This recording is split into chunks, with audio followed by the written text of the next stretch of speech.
alamin mo. Dapat tayo mga kabataan ay may alam tungkol sa pangangalaga sa ating kalikasan. Dapat alam natin ang ating responsibilidad at tungkulin sa pangangalaga sa mundong ipinagkatiwala ng Diyos sa atin. Alamin mo kung ano magagawa mo para masagip ang nagbabadyang pagkawasak ng ating kalikasan. Gawin mo. Hindi sapat na alam mo lamang. Dapat gawin mo.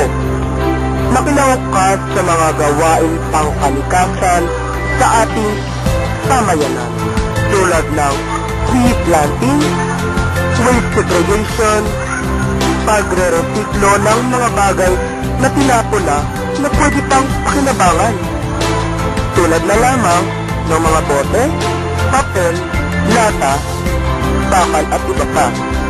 Sumali din tayo sa mga clean-up drive sa ating mga komunidad.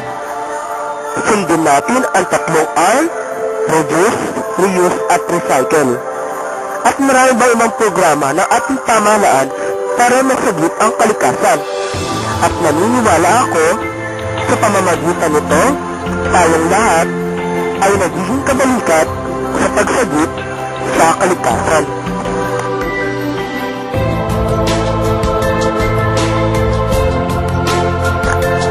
At palaganapin tayong mga kabataan ng marapat noong una upang palaganapin ang kalinisan ng ating paligiran.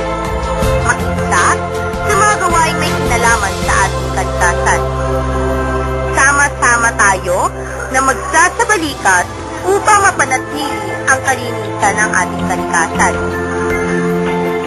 Hindi sapat na alam mo at ito'y iyong gawin